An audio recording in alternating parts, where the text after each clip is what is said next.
I've been playing Dead by Daylight since the Stranger Things chapter came out back in September 2019. Something about the multiplayer horror aspect got me hooked. Do you get it? And even though the game stops being scary after like a week or two of playing, I've stuck with this game for nearly 4 whole years. But I've been into the power scaling scene for even longer.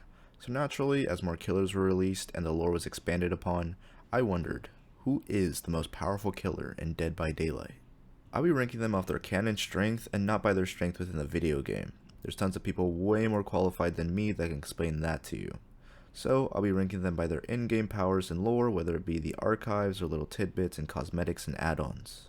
But I won't be considering any add-ons in the fight unless it's something they would realistically have on them at any given time. And I'll only be ranking killers with their base cosmetics, so no crazy extra costumes or weapons. Keep in mind that Dead by Daylight is an asymmetrical horror game where killers chase after survivors who have very limited ways of fighting back. Not some anime where we're given power multipliers and endless fight scenes.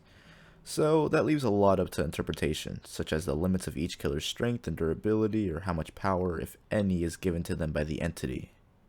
And just because I have a killer below another one, doesn't mean they don't stand a chance against the one above. Just means I think each killer wins at least 5.1 out of 10 fights against the killer directly below them. Also, I'll only be ranking Dead by Daylight's original killers since I think that'll be more interesting than comparing them to other established characters who may appear in multiple movies or video games. And just to be thorough, I'll give my reasoning as to why I think each killer beats the one below them. So, with all that out of the way, we can start with our bottom spot.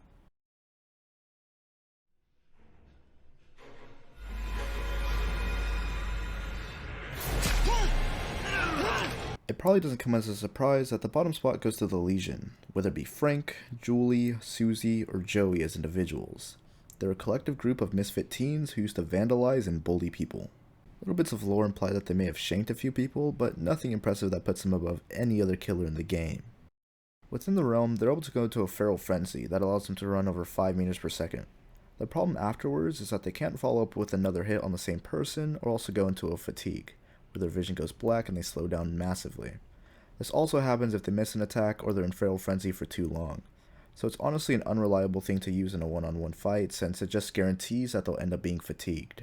Similar to the game, the best thing they have going for them is to semi-reliably get the first hit and not much else. If I had to rank them as individuals, I'd put Susie in dead last since she was the smallest, shy, and mainly just got roped in by being a troubled teen who was friends with Julie. Above her is Joey since he was proclaimed as the most normal of the group. Along with Susie, he was pretty horrified when he watched his friends kill a janitor. The original lore had them stab him too, but that was retconned, I guess. Julie's above him since she was pretty willing to kill and actually thought about killing people pretty often, even stabbing a dude and leaving him in an alley long before she was taken. And at the top spot goes to Frank, of course, being the ringleader of the group and most likely has the closest tie to the entity.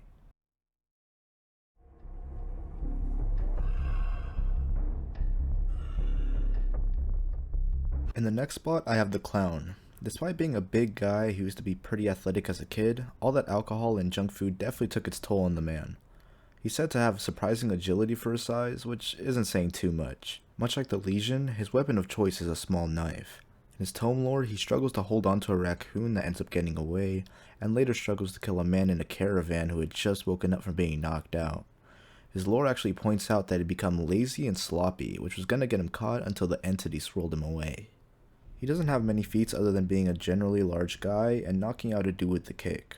I also want to point out that in-game heights aren't super indicative of their actual heights. For example, the knight is canonically 6'6", and Danny Glover, the guy who plays Detective Tapp who is in the game, is 6'4", yet he's still the same height as all the other survivors and the knight still towers over him. What he does have going for him are his Afterpiece Tonic and his Afterpiece Antidote.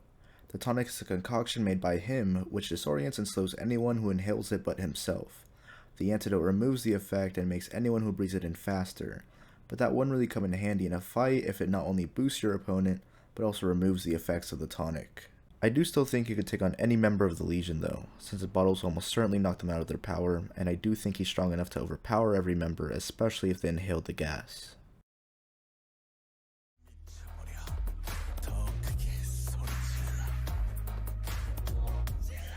Bronze medal for the weakest killer goes to the Trickster. Aside from some cool glowing eyes, the entity didn't give him any cool power or insane buff to his physical stats. He's just a K-pop star who's obsessed with all eyes being on him. He's beaten pretty badly in his tome, but it was his plan which shows his cleverness if not his durability.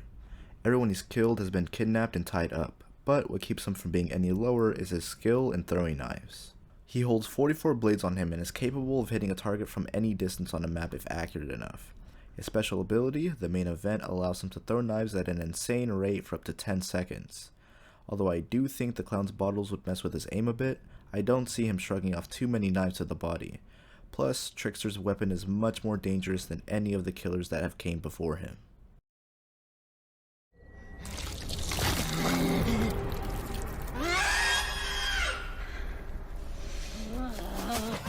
Barely avoiding the podium of shame, we have the twins. Although Charlotte is a big girl and Victor is super fast and animalistic, they don't have much else going for them. Charlotte's best feat is overpowering a large man that was on top of her and then biting his throat out. But she generally avoided conflict, only showing herself to steal what she needed and only fought during botched robberies. Within the trials, Victor can unlatch himself from his conjoined sister and zoom around at 6 meters per second, leaving Charlotte in a catatonic state. But for the sake of this video, I'll assume that this is strictly for gameplay purposes and they can freely move around apart from each other. Despite being fast and aggressive, Victor is extremely fragile. He's able to be kicked and killed by any regular survivor or thrown off of them, also resulting in his temporary death.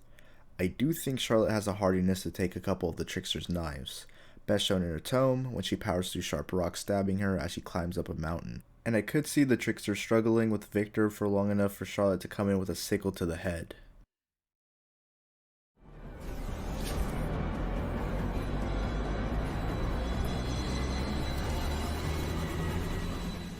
The Skull Merchant was a difficult one to play since she has a lot of technology at her disposal, as seen in Shelter Woods. But, so there aren't too many factors, each fight would take place in a random, standard location with no prep time. So no home field advantages or information other than what they may or may not already know. With that being said, Adriana over here would only have 4 drones at her disposal, able to set them up and know when someone's in its range. Her lore also states she can see through them, which obviously, right? Her drones also leave whoever's in its radius with the exposed status effect, which can instantly down survivors. And although killers to survivors isn't exactly 1-to-1, I'd imagine exposed hits on killers would do extra damage. But much like the killers before her, the people she kills typically don't fight back. They're kidnapped and dropped in a most dangerous game situation where they run away from the crazy lady with a claw hand. Her most impressive feat is killing an ex-military dude, meaning she has to have some skill in fighting. Because of that, I don't see Victor being able to latch onto her since she'd probably just slash him mid-air, or Charlotte winning the 1v1, especially if the fight was in a drone's radius.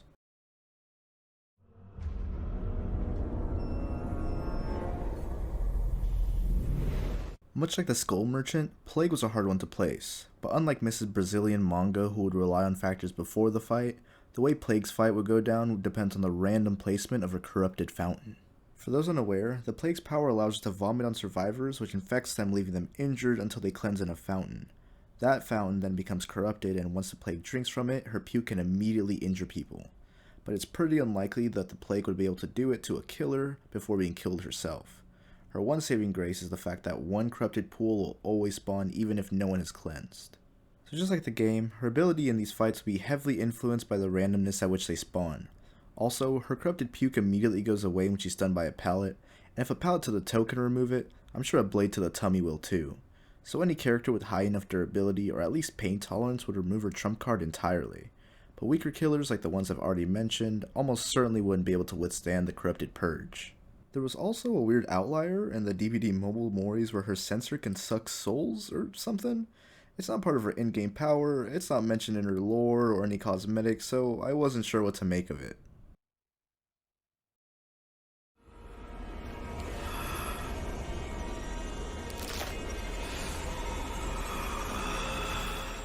Right above our Vomimami is a Deathslinger.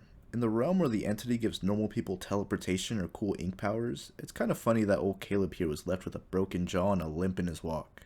That being said, he makes up for it in his Redeemer, a spear gun with a railroad spike that's able to reel people in to stab with his bayonet.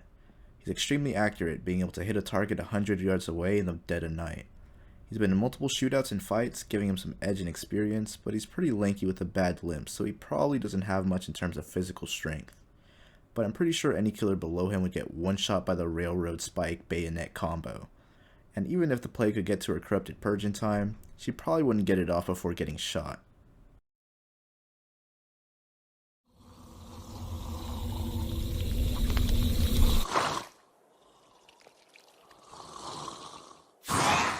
Although this might be a surprising placement, I don't see the hag being any higher than this. She's a tree swamp creature who draws traps in the ground that spawn phantasms she can teleport to. As for physical strength, she's able to impale people using her claw arm and tear into them with her teeth. Her lore mentions she used to use luck symbols to help her in school, but I believe she's too animalistic now to utilize them in a fight, and that's even if they would help her in a fight like some domino timing. I don't think the Deathslinger has a strength or durability to fight her off when she's up close, which she'd have to be for him to hit her when she's reeled in.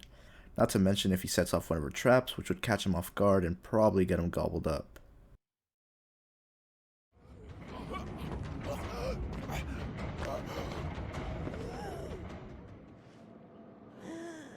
Okay, wait, just hear me out. Yes, she's undisputably the strongest killer in the game, gameplay-wise. But her power wouldn't allow her to take on any of the heavy hitters in a fight. You might be surprised how a floaty chick with telekinesis who can phase through objects isn't any higher. But she has very low level telekinesis, which allows her to float around at 3.8 meters per second and puts her strength at the same basic level as every other killer in the game, breaking pallets, damaging generators, and picking up survivors. She isn't going full Jean Grey or anything. And she's only able to phase through objects after a short cooldown period. Her problem then comes from her fatigue. After a blink or two, she goes into a short fatigue where her vision goes black and she slows down massively, even after a successful hit. Which is fine and dandy when you're chasing something trying to get away, but whenever you're fighting something trying to kill you, it's probably best not to be stuck staring at the floor. And the sound that she makes is due to how painful teleporting is.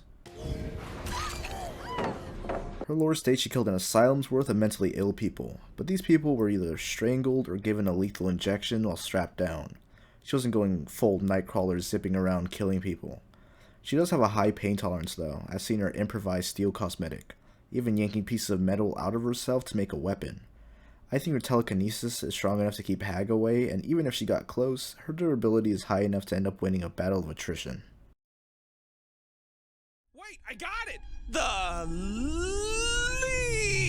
I meant the Legion! Yeah, the Legion! Oh yeah! I think the Legion as a group could beat all the previous killers through sheer numbers, and their biggest issue, the fatigue, can be compensated by there being multiple members fighting while another recovers. Their durability and strength is still pretty lackluster, so anyone who's able to overpower them in quick succession or pick them off shouldn't have too much trouble dealing with them.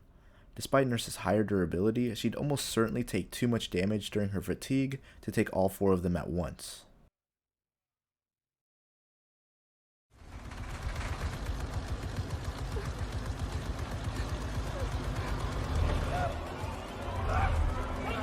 Rounding out the bottom half, I have the Trapper. Dead by Daylight's poster boy may be one of the weakest killers gameplay-wise, but his large stature and ability to power through pain keeps him from being too low on this list. His base outfit shows the spikes and hooks protruding from his body. His Neptune's Failure cosmetic has his innards exposed, caused by a boat motor, and the lore attached to it implies that he was still able to kill whoever he was after. We also see he's able to momentarily fight off the entity's claws. Unfortunately, his simple power of setting up bear traps isn't too likely to catch most killers off guard, so anyone who's vigilant enough will completely avoid them, meaning he'll have to rely on overpowering his opponent.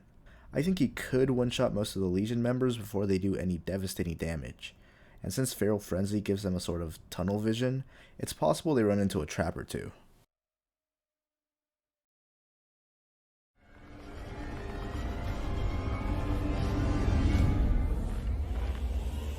Smack dab in the middle is the Ghostface.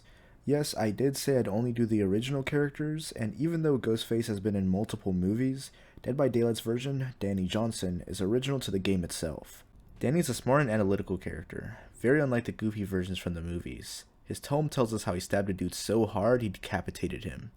Within the realm, he can become completely silent and stare at people until they become exposed. He's also surprisingly on the higher end of durability, being completely unaffected after being impaled by ice shards in his cosmetic Icebound Phantom.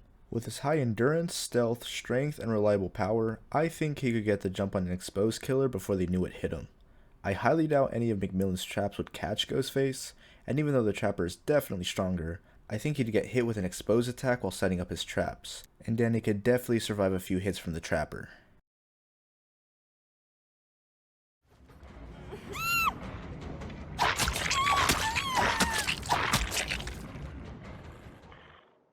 Kicking off the top half, we have the Wraith. From here on out, most killers will be supernatural to some capacity, and he's no exception, being able to cloak by ringing his bell to turn invisible and move much faster. Even before he was taken by the entity, he was able to rip a man's skull and spine out of his body, which he now uses as a weapon. And by drawing in his bell with blood, mud, or soot, he can change some bits of his power. In an extra bit of lore, a girl and her brother were hanging out in a bleed, and the Wraith picked up the brother with a single arm, then beat his head in with a wrench. His one downside is the fact that he can't attack while cloaked, and if stunned, or in this case stabbed, he has an extra long stun where he uncloaks and he can't move. His cloaking and uncloaking is also very loud, so whoever he's fighting will know where he is. I doubt Ghostface will be able to mark an exposed Wraith while he's cloaked, so I think he can overpower Danny with his strength and speed advantage.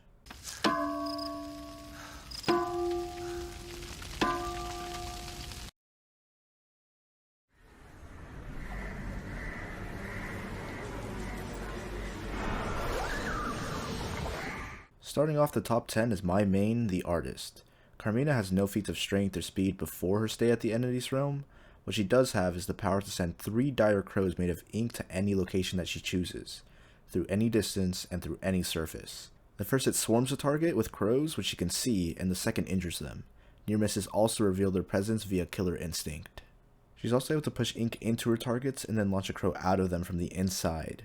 She can turn the ink coming out of her wrists into weapons, whether it be claws, spikes, or even a sword. She also has a high pain tolerance as seen in her frostbitten gown cosmetic. There's also a possibility that she has a connection to the crows in the realm. One seems to tell her about a person hiding from her in the 12 to Midnight Tome, but we don't see her use it offensively. Crows defend her in the base lore, killing the men torturing her, but they also killed her friends, so it's not like she was controlling them. A direct hit from a crow would probably knock the Wraith out of his power, since although he's invisible, he's not intangible.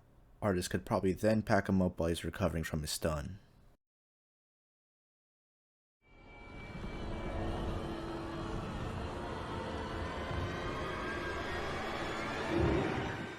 Dredge is another hard one to place. You could argue putting it at the very top of the list being the embodiment of malevolence and people's evil inner thoughts, which being in the realm surrounded by killers and monsters could end up giving it some kind of power boost. But that's complete headcanon. The things it absorbs into its void of a body still follow natural laws like decay, as we see in its skeletal mass and Twisted Plaything cosmetics.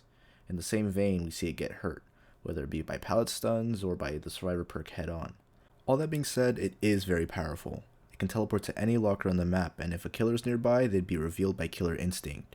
It can forcefully drag things into its body, and it's safe to assume that'd be an insta-kill. It can leave a remnant behind which can immediately teleport to and attack from, and use anything as a weapon that he's previously absorbed, best shown in its moray. Because of that unique power, I think he could absorb the crows sent by the Artist.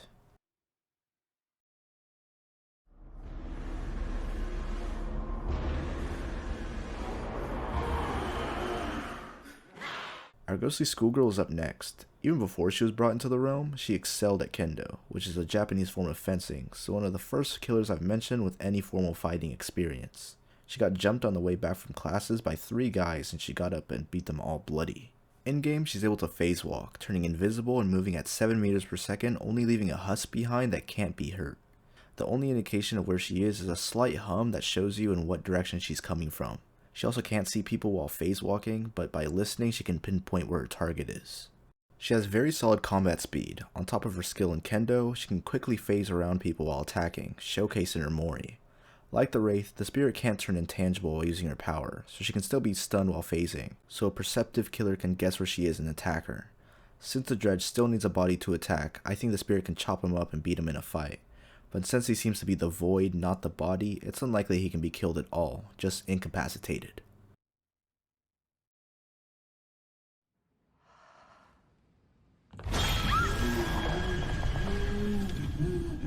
Much like the Artist, the Doctor had no fighting experience before coming to the Fog, but is hard carried by his power. By using his static blast, he can shock the surrounding area, causing anyone hit by it to scream. At a closer range, he can use his electricity to shock the area in front of him, which momentarily incapacitates people and slowly drives them crazy. Shocking someone will slowly build up their madness, Going mad will cause him to see illusions of the Doctor, scream randomly, and make it impossible to complete tasks. For survivors, that means they can't heal or do gens, although it's hard to say exactly what that would mean for killers, but I'm sure it'll hinder their fighting ability to some capacity. And like most killers up here, Doctor is able to power through pain, and is possibly unable to feel it, confirmed to have done surgery on himself on multiple occasions. Although the Spirit is most definitely the better fighter, she most likely wouldn't be able to fight through the electricity, and a well-timed shock would certainly knock her out of her power. Doctor isn't completely outclassed in melee range though, able to shock and kill survivors as seen in his Mori.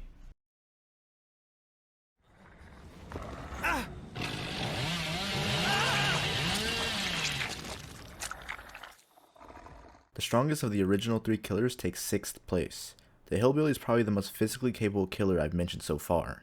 He casually lifts people up, chops a dude's head off with a spade, crushes his mom with a bear hug, and annihilates a cop's head with a swing of a tree branch.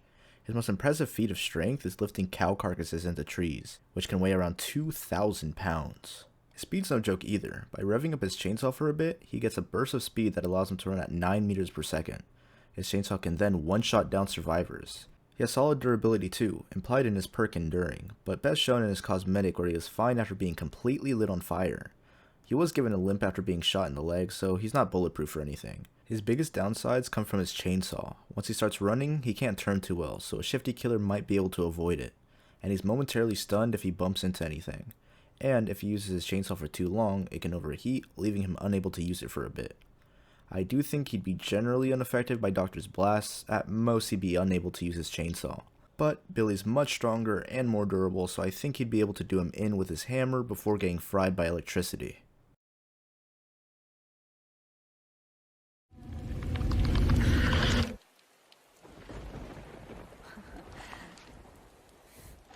Starting at the top 5 is the Huntress. Much like the earliest entries, Huntress wasn't given some special power when she entered the realm.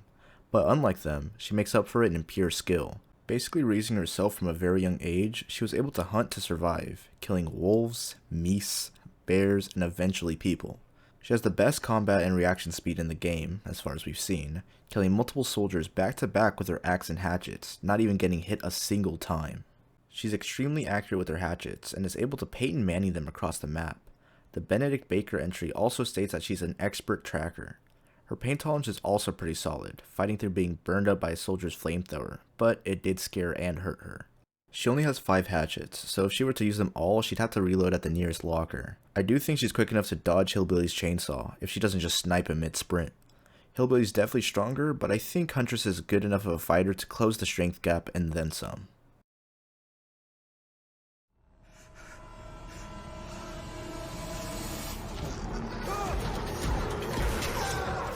The latest killer is also one of the strongest. The Singularity is an AI gone rogue who wants the death of humanity.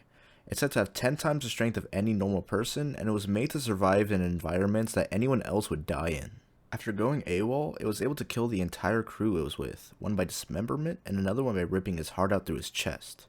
As for durability, it walked off an explosion set off by Gabriel. Although it's hard to say how large it was described as a massive fireball, so massive I guess. Its power comes from the meatball pods it shoots out onto vertical surfaces and its target. It can then instantly teleport itself behind its target and goes into overclock mode. While in that mode, he moves faster and isn't stunned by pallets. Unlike other setup killers like Trapper or Hag, the Singularity can set up its little pods on the fly, making it extremely reliable in the 1v1. EMPs do spawn around the map, which disables its power, but most killers wouldn't utilize them or even know what they do. Huntress is strong, but I don't think she has the physicality to harm him, especially in overclock mode. Although it's only seen in its Mori, he has the ability to inject people with something that makes their face explode.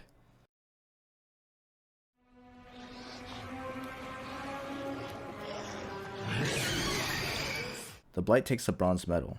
Many believe the Blight should take the top spot, since all the blighted cosmetics on other killers were done by Grimes himself, meaning he captured and experimented on each and every killer that has one, licensed ones too. Impressive, but I don't like this being a factor as to putting him at the very top because he was prepared for his encounters with each killer, most likely trapping or jumping them.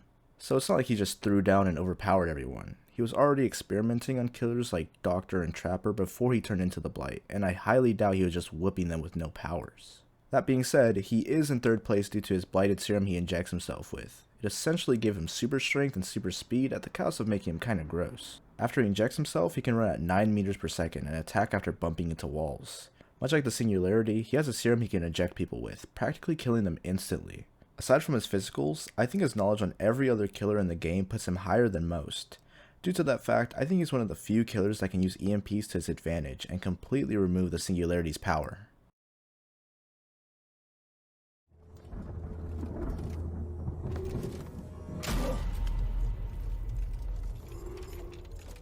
Runner-up is the Knight, one of the few here that has formal training in fighting. He's a literal knight, and one of the best ones at that. He takes on multiple other knights and warriors solo dolo style and always comes out on top. He and his crew were able to absolutely run through multiple villages worth of people and fighters. And as for equipment, he comes to the trial head to toe in armor and a big ol' sword. When he's in the trials, he's able to summon one of his old pack members to chase after people. They patrol around and can even detect others through walls. His Mori and trailer show him summoning all three at once, so I'm assuming that's something he's able to do canonically. Although scary looking, they're pretty weak. They move extremely slow and can only chase for so long. But at the very least, they could do some damage or at least distract their opponent for long enough for the knight to come in for the kill. And even once they disappear, they can be summoned again after a short cooldown, so there's no permanently getting rid of them without killing the knight. The Blight's definitely no slouch, but I don't see him taking on all 4 knights at once, and a well-placed sword should definitely be able to kill him.